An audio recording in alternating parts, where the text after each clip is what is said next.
नमस्कार, जय महाराष्ट्र मित्रांनो.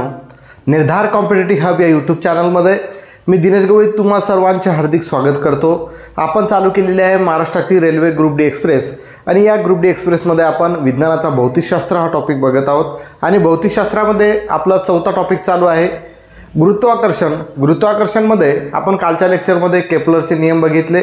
त्याचबरोबर पृथ्वीच्या केंद्रामध्ये गुरुत्वत्वरणाची जे आपली किंमत आहे ते 0 असते हे सुद्धा आपण बघितलं आणि त्याचे काही न्यूमेरिकल सुद्धा आपण कालच्या लेक्चरमध्ये बघितले. आजचं हे गुरुत्वाकर्षणाचं शेवटचं लेक्चर आहे. यामध्ये पेंडुलमची कन्सेप्ट आपण बघूया आणि काही इम्पॉर्टंट पॉईंट्स आहेत ते सुद्धा आपण बघूया. तर बघा, पेंडुलमचं जे घड्याळ आहे, तर पेंडुलमचं जे घड्याळाचं जर पाहिलं तर पेंडुलमचं जे घड्याळ आहे हे गुरुत्वत्वरणावरती अवलंबून असते. जे पृथ्वीच्या अंगामध्ये जे गुरुत्वत्वरण असते म्हणजेच गुरुत्वाकर्षणाची शक्ती असते आणि त्याद्वारेच गुरुत्वत्वरण तयार होते. म्हणजे पेंडुलमचे घड्याळ जे आहे हे गुरुत्वत्वरणावरती अवलंबून असते आणि त्याची फिरण्याची गती म्हणजेच तास काटा सकाळच्या 12 वाजेपासून तर रात्रीच्या 12 वाजेपर्यंत जेवढा वेळ घेतो तो त्या घड्याळाचा दोलनकाळ असतो. दोलनकाळ असतो. आणि बघा, लक्षात घ्या, हा पॉईंट अत्यंत महत्त्वाचा आहे. जेवढा तास काटा वेगाने फिरेल तेवढा दोलनकाळ कमी असेल, याउलट जेवढा तास काटा कमी वेगाने फिरेल तेवढा दोलनकाळ जास्त असेल. हे अत्यंत महत्त्वाची पॉईंट आहेत. जेवढा तास काटा वेगाने फिरला तेवढा दोलनकाळ कमी आणि जेवढा तास काटा कमी वेगाने फिरला तेवढा दोलनकाळ जास्त. म्हणजे बघा, तास काटा वेगाने फिरत आहे म्हणजे सकाळी 12 वाजतापासून तर संध्याकाळच्या 12 वाजेपर्यंत म्हणजेच रात्रीच्या 12 वाजेपर्यंत जो तो टाईम कव्हर करतो त्याला कमी वेळ लागेल. कमी वेळ लागल्यामुळे काय होईल, दोलनकाळ कमी होईल. ठीक आहे. त्याचबरोबर जेव्हा तास काटा कमी वेगाने फिरेल तेव्हा दोलनकाळ काय राहील, जास्त राहील. म्हणजेच 12 वाजेपासून तर संध्याकाळच्या 12 वाजेपर्यंत जे टाईम कव्हर करतो तो त्याचा वेळ जास्त लागेल म्हणजेच तो दोलनकाळ जास्त होईल. आता दोलनकाळ हा कॅपिटल टी ने दर्शवतात. त्याच्यासाठी सूत्र आहे 2π√L/g. 2π वर्गमुळात L/g. पायची किंमत आपल्याला सर्वांना माहीत आहे 3.14. एलची किंमत, एल म्हणजे असते पेंडुलमची लांबी, जे पण पेंडुलम दिलेलं आहे त्याची लांबी. जीची किंमत तुम्हाला उदाहरणामध्ये दिलेलं राहील किंवा 9.8 मीटर प्रति सेकंदचा वर्ग ही स्टँडर्ड किंमत आहे. आपण बघितलं तर यानुसार आपण दोलनकाळ काढू शकतो. काही महत्त्वाचे कन्सेप्ट आहेत बघा. आपल्याला माहीत आहे की ध्रुवावरती आपण आधीच्या लेक्चरमध्ये बघितलेलं आहे की ध्रुवावरती गुरुत्वत्वरण हे जास्त असते. गुरुत्वत्वरण काय असते, थोडंसं जास्त असते. आता हे गुरुत्वत्वरण जास्त आहे म्हणजेच दोलनकाळ काय राहील, इथं कमी राहील. दोलनकाळ काय राहील, कमी राहील. हे पॉईंट लक्षात ठेवायचे आहेत. ध्रुवावरती गुरुत्वत्वरण जास्त असते म्हणून इथं दोलनकाळ कमी असते. आता दोलनकाळ कमी आहे म्हणजे तास काटा वेगाने फिरू राहिला आहे ना, तास काटा वेगाने फिरतो म्हणजेच यामध्ये घड्याळ काय झालं, फास्ट झालं. घड्याळ काय झालं, फास्ट आहे. म्हणजे हा पेंडुलमची फिरण्याची गती काय झाली, जास्त झाली आहे ना. म्हणजे घड्याळ फास्ट झालं म्हणजेच काय झालं, पेंडुलम दोलनकाळ कमी आहे. घड्याळ फास्ट झालं म्हणजे काय की सकाळी 12 वाजतापासून तर रात्रीच्या 12 वाजेपर्यंत जो वेळ लागतो तो आता कमी झाला. ठीक आहे. दुसरं आहे विषुववृत्तावर आपण बघितलं. विषुववृत्तावर जे आहे हे गुरुत्वत्वरण थोडंसं कमी असते. गुरुत्वत्वरण थोडंसं कमी असते म्हणून इथं दोलनकाळ काय राहील, जास्त राहील. इथं दोलनकाळ काय राहील, जास्त राहील. आता दोलनकाळ जास्त आहे म्हणजे याचा अर्थ काय आहे, तास काटा जो आहे तो कमी वेगाने फिरत आहे. आता तास काटा कमी वेगाने फिरला म्हणजे घड्याळ कसं राहील, मंद राहील म्हणजे सकाळी 12 वाजतापासून तर संध्याकाळच्या 12 वाजेपर्यंत जो टाईम लागतो तो कमी लागेल. तो टाईम जो लागतो तो काय लागेल, जास्त लागेल. यालाच घड्याळ मंद आपण म्हणूया. ठीक आहे. दोन कन्सेप्ट आपण इथं बघितल्या की ध्रुवावरती गुरुत्वत्वरण हे थोडंसं जास्त असते त्यामुळे तिथं दोलनकाळ हा कमी असेल. दोलनकाळ कमी आहे म्हणजे तास काटा वेगाने फिरत आहे म्हणून 12 वाजेपासून तर संध्याकाळच्या 12 वाजेपर्यंत जे घड्याळ आहे ते फास्ट फिरेल म्हणजे घड्याळाची गती जास्त असेल. आणि विषुववृत्तावर गुरुत्वत्वरण थोडंसं कमी असते त्यामुळे दोलनकाळ इथं जास्त आहे. म्हणजेच इथं जे आहे आपला तास काटा हा कमी वेगाने फिरतो, म्हणजेच इथं घड्याळ जे आहे मंदनमध्ये आहे, म्हणजे घड्याळची स्पीड जी आहे ती कमी आहे. ठीक आहे. तिसरा पॉईंट जर आपण बघितला, जर एखाद्या वस्तूला आपण तापमान दिले म्हणजे तापवले तर त्यामधील कणांमध्ये काय होते, अंतर वाढत जाते. त्यामधले कणांमधलं अंतर जे आहे हे वाढत जाते आणि त्यामुळे बघा पेंडुलमची लांबी वाढते. काय होते, पेंडुलमची सुद्धा काय होते, लांबी वाढते. म्हणून तिथं दोलन काळ काय राहील, जास्त राहील. तिथं दोलन काळ काय राहील, जास्त राहील. तिथं दोलन काळ जास्त राहील. जास्त राहील म्हणजेच तिथं परत जे आपलं पेंडुलमचं घड्याळ आहे त्याचा टायमिंग जो आहे तो जास्त राहील, म्हणजे ते मंद राहील. ठीक आहे, समजून राहिलं. 3 कन्सेप्ट आपण बघितल्या. ध्रुवावरती गुरुत्वाकर्षणाची जी किंमत असते ती थोडीशी जास्त असते, म्हणजेच दोलन काळ कमी असतो, म्हणजेच तासकाटा वेगाने फिरतो, म्हणजेच घड्याळाची स्पीड वाढली. दुसरं विषुववृत्तावरती गुरुत्व त्वरण थोडंसं कमी असते, म्हणजेच दोलन काळ जास्त असतो, म्हणजेच तासकाटा हा कमी वेगाने फिरतो, म्हणून घड्याळाची स्पीड जी आहे ती कमी आहे, म्हणजे घड्याळ हे मंद स्थितीत असते. तिसरा आहे, जर एखाद्या वस्तूला आपण तापवले असतात, त्याला तापमान दिले असतात, त्यामधील जे कण आहेत त्याचे अंतर वाढते. मग पेंडुलमला आपण तापवलं समजा तर त्यामधली कणाचं काय होईल, अंतर वाढेल, म्हणजे पेंडुलमची जी लांबी आहे त्यामधलं अंतर वाढेल. अंतर वाढल्यामुळे काय होईल, दोलन काळ जो आहे तो वाढेल आणि दोलन काळ वाढल्यामुळे घड्याळ काय होईल, परत मंद होईल. ठीक आहे. या 3 कन्सेप्ट आपण पेंडुलमच्या बघितल्या. तर पेंडुलमचं घड्याळ म्हणजे काय की पेंडुलमचं घड्याळ हे आपलं गुरुत्व त्वरणावरती अवलंबून असते आणि दोलन काळ म्हणजे काय की सकाळी 12 वाजतापासून तर संध्याकाळी 12 वाजेपर्यंत लागणारा जो टाईम काय आहे त्या दोलकाला फिरण्यासाठी, तर त्याला दोलन काळ असे म्हणतात.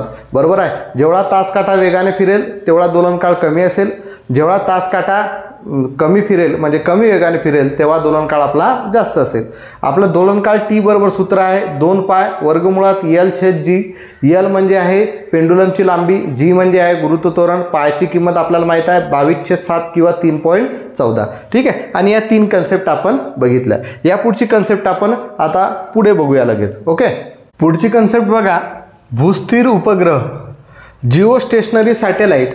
तर बघा पृथ्वीवरून पाहिलं असता हे उपग्रह आपल्याला स्थिर असल्याचे भासतात, कारण ते पृथ्वीच्या वेगानेच परिभ्रमण करतात. पृथ्वीला सूर्याभोवती परिभ्रमण करण्यासाठी 24 तास लागतात, तसे या उपग्रहांना सुद्धा पृथ्वीभोवती परिभ्रमण करण्यासाठी काय लागतात, 24 तास लागतात. म्हणून हे जे भूस्थिर उपग्रह आहे हे आपल्याला पृथ्वीवरून पाहिले असता हे स्थिर आहेत, एका ठिकाणी आहेत असे आपल्याला भासतात. आणि पृथ्वीपासून याचे जे अंतर आहे 35,780 किलोमीटर, म्हणजे जवळपास 36,000 किलोमीटर अंतरावर हे आहेत. त्यांचा परिभ्रमण काळ हा 24 तास असतो. जेवढा पृथ्वीला सूर्याभोवती फिरण्यासाठी लागतो तेवढाच यांना, या भूस्थिर उपग्रहांना पृथ्वीभोवती फिरण्यासाठी जो टाईम लागतो तो किती आहे, 24 तास आहे. आणि यांचा उपयोग आपल्याला माहीत आहे हवामानशास्त्र, दूरध्वनी, आकाशवाणी याकरता होतो. यामुळे हे विषुववृत्ताच्या अगदी वर परिभ्रमण करतात. विषुववृत्त जिथं आपलं मध्यभागी आहे त्याच्या वर हे परिभ्रमण करतात.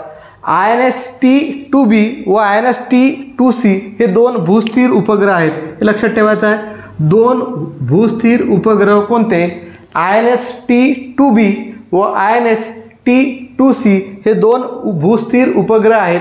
त्याच्याबरोबर भूस्थिर उपग्रह हे पृथ्वीपासून किती अंतरावर आहेत, तर जवळपास 36,000 किलोमीटर किंवा 35,780 किलोमीटर एक्झॅक्ट आहेत. या भूस्थिर उपग्रहांना पृथ्वीला परिभ्रमण करण्यासाठी किती वेळ लागतो, तर 24 तास लागतात. हे विषुववृत्ताच्या अगदी वर परिभ्रमण करतात पृथ्वीला, अशा पद्धतीनुसार आहे. आणि यांचा उपयोग हवामानशास्त्र, दूरध्वनी, आकाशवाणी इत्यादींसाठी केला जातो. हे आहेत आपले जिओ स्टेशनरी सॅटेलाईट. दुसरे आहेत आपले ध्रुवीय उपग्रह. हे उपग्रह पृथ्वीभोवती ध्रुवीय कक्षेत परिभ्रमण करतात. आता बघा हे भूस्थिर उपग्रह आहेत. आता समजा ही जर पृथ्वी म्हटली तर याच्या असे हे फिरतील, असे समजून राहिलं, म्हणजेच होरिझॉन्टली. आणि ध्रुवीय उपग्रह जे आहेत, ही पृथ्वी आहे याच्याही असे फिरतील. ठीक आहे. तर याला ध्रुवीय उपग्रह म्हटलेलं आहे. तर हे उपग्रह पृथ्वीभोवती ध्रुवीय कक्षेत परिभ्रमण करतात. पृथ्वीच्या पृष्ठभागापासून हे 880 किलोमीटर अंतरावर असतात. किती, 880 किलोमीटर अंतरावर असतात. त्यांचा परिभ्रमण काळ हा फक्त 84 मिनिटाचा असतो. PSLV हा ध्रुवीय उपग्रह आहे, हे लक्षात ठेवायचं आहे. यांना पृथ्वीवरती एक प्रदक्षिणा पूर्ण करण्यास 84 मिनिट फक्त एवढे लागतात. आणि यांना भूस्थिर उपग्रहाला 24 तास लागतात। याच्यामधले ध्रुवीय उपग्रहामधलं उदाहरण आहे PSLV, हा ध्रुवीय उपग्रह आहे। आणि आपला भूस्थिर उपग्रहामध्ये INST-2B व INST-2C हे काय आहेत, भूस्थिर उपग्रह आहेत। पुढची कन्सेप्ट याचा आपल्याला न्यूमेरिकलसाठी उपयोग होणार आहे।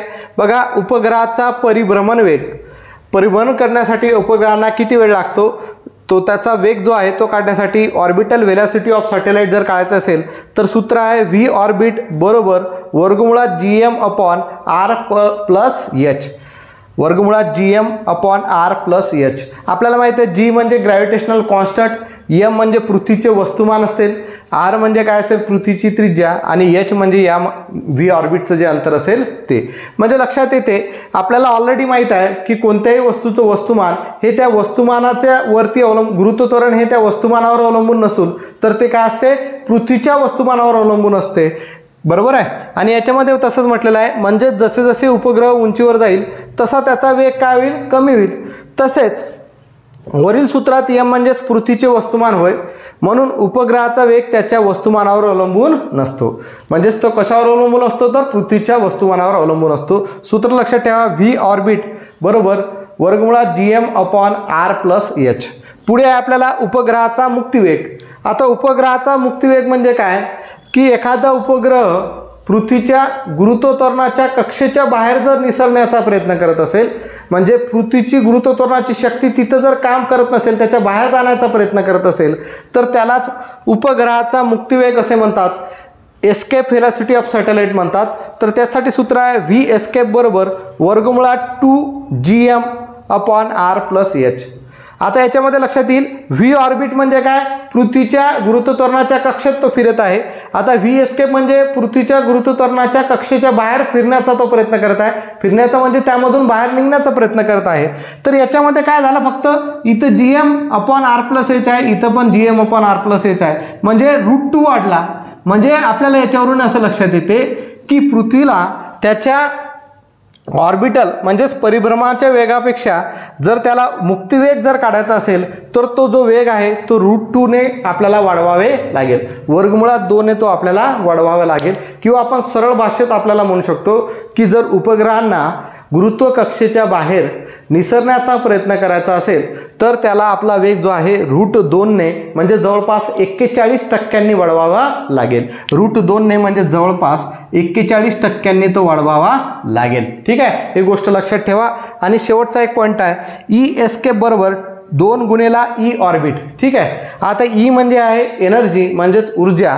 जर आपल्याला एस्केप करायचा आहे त्या गुरुत्व कक्षेच्या कक्षेमधून, गुरुत्व त्वरणाच्या कक्षेच्या बाहेर जर आपल्याला जायचं असेल तर आपली जी ऊर्जा आहे ही परिभ्रमण ऊर्जेच्या काय आहे 2 पट जास्त असली पाहिजे, म्हणजे 2 पट जास्त असली पाहिजे। समजून राहिलं, ही जी एस्केप एनर्जी आहे, एस्केप एनर्जी आहे ही आपल्या ऑर्बिटल एनर्जीच्या काय आहे 2 पट जास्त असली पाहिजे, 2 गुणेला ई ऑर्बिट। ठीक आहे, हे सूत्र त्याचं आहे, ई एस्केप बरोबर 2 गुणेला ई ऑर्बिट।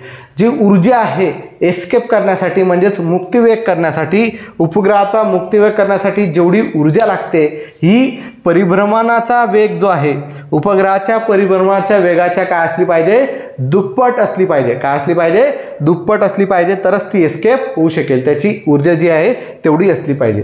ठीक आहे, परिभ्रमणाचा जो वेग आहे त्याच्या दुप्पट ऊर्जा जी असली पाहिजे ती कसल्याची असली पाहिजे, आपल्याला मुक्तिवेगाची असली पाहिजे। हे याच्यावरून तुमच्या लक्षात आलं असेल। अत्यंत महत्त्वाचे पॉईंट होते, भूस्थिर उपग्रह हे आपल्याला जमिनीवरून म्हणजे पृथ्वीच्या पृष्ठभागावरून स्थिर असण्याचा प्रयत्न करतात, कारण ते पृथ्वीच्या कक्षेतच परिभ्रमण करत असतात। त्याचबरोबर याचं अंतर आहे 35,780 किलोमीटर, म्हणजे जवळपास 36,000 किलोमीटर आहे। यांना परिभ्रमण करण्यासाठी 24 तास लागतात। दूरध्वनी असेल, आकाशवाणी असेल, हवामानशास्त्र असेल, याच्यासाठी याचा भूस्थिरांचा उपयोग होतो। INST-2B, INST-2C हे 2 भूस्थिर उपग्रह आहेत।